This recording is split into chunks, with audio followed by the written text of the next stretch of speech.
What's on, ladies and gentlemen? My name's Ross, I like games, and today I'm here to tell you about a tabletop game which I've been wanting to tell you about for a while. I've been a busy boy. It is the Horizon Zero Dawn tabletop game. And honestly, videos I've done about board games based on licenses have seemed fairly popular, and this is one that really excites me. I mean, look at this. It seems like there's a lot going on. And look at this! Look how big some of the models are! These are exciting. Now, for those of you that don't know, Horizon Zero Dawn was a video game that released exclusively on the PS4.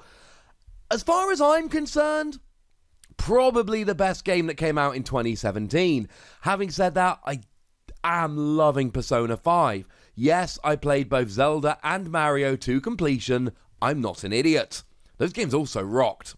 Now, Horizon Zero Dawn is a single-player game where you rush through and it's kind of post-apocalyptic and there's robot dinosaurs, but it's green rather than brown and grey. It's a very fun game. Well, the board game actually comes in as a 1 to 4 player co-op game, which is not necessarily what the video game was doing. And it prides itself on being different every time. We've got deck building, selecting cards to use throughout the game. You can develop your character along several skill paths. You can buy equipment and ammo from the merchants, so you can build your deck and equip your hunter in different ways in every game. And the encounters change as you go through. So even if you do end up with the same deck and the same hunter with the same skills and the same equipment, you end up having different encounters anyway. Now, it seems to feature pretty much every, at least that I can remember, from the video game. However, they are not all in the core set, and some of the bigger, more impressive ones are in expansions. We'll get there in a little bit.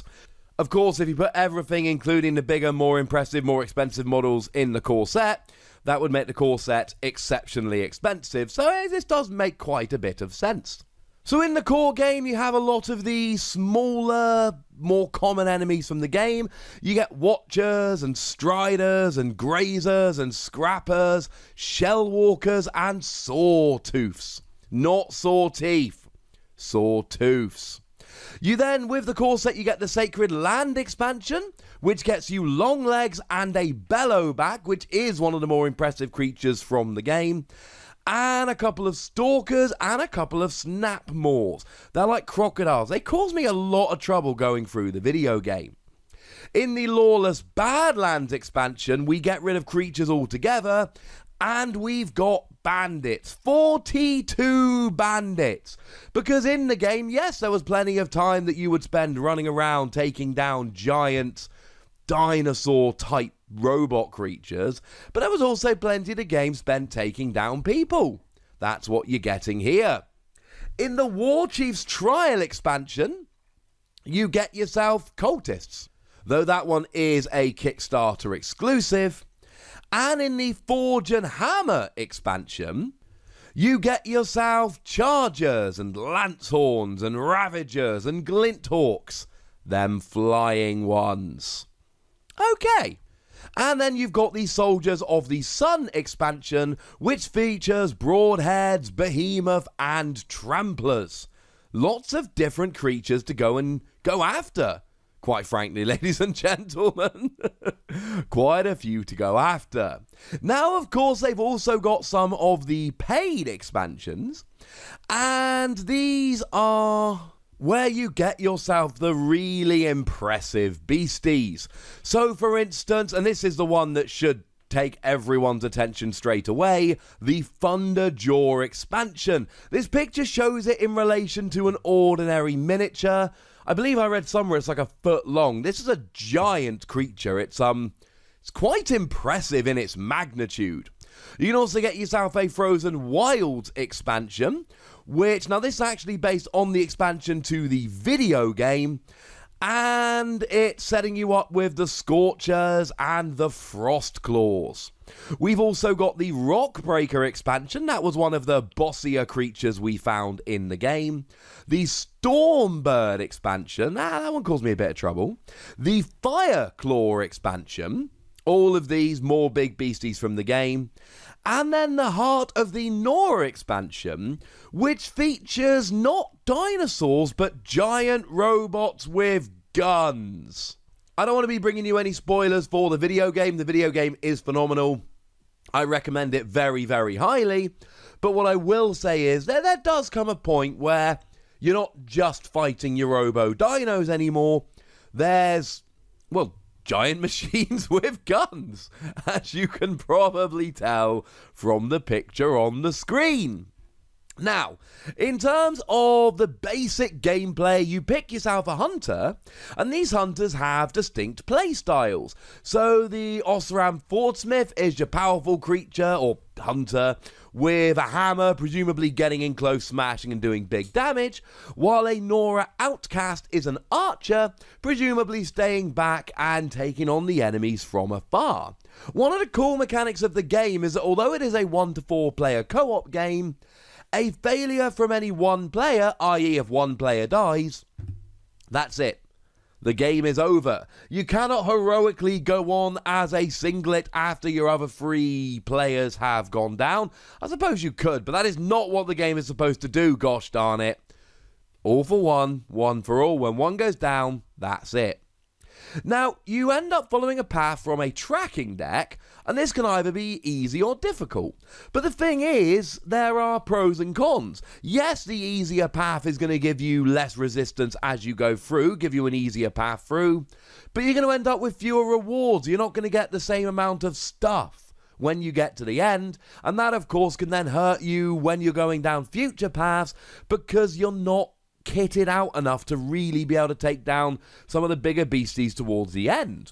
Similarly, you can take down a difficult path, which is going to be harder, but when you go down the difficult path, you're going to end up with more resources, which is going to make things easier or at least more manageable as you get further on during the game.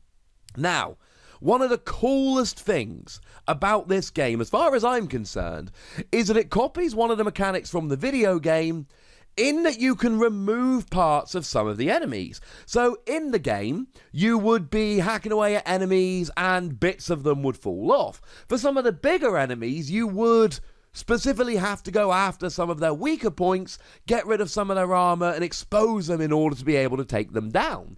And you can see from the example of the Scrapper here that there are actually a couple bits of armor that you can break off to make your life that little bit easier.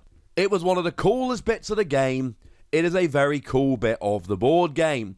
And you can literally take bits off of the models to represent that. Tell me that's not amazing, ladies and gentlemen. Tell me that's not amazing. Now, one thing I do find a little bit strange, even though it is a co-op game, there is a winner. See, what happens is that there are glory points and sun tokens. You earn glory points for heroic or devastating attacks. The most glory gets a sun token at the end of battle, and the person at the end of the game with the most sun tokens is the winner. But remember, if one person dies, then everybody loses. So there's going to be some difficult decisions to make as to how much you let the other players get away with towards achieving your goal, and how much you risk them running away with sun tokens to win at the end of the game.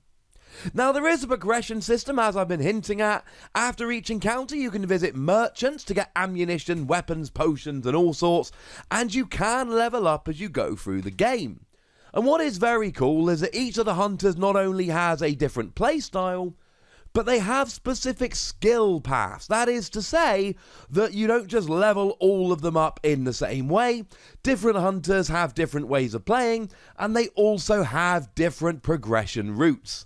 I don't know about you, but this sounds crazy fun to me. Now, I'm someone who came off absolutely adoring Horizon Zero Dawn. It is one of my very, very favourite games from the current generation of video games.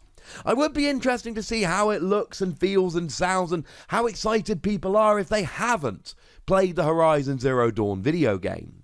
Now, it was up on Kickstarter.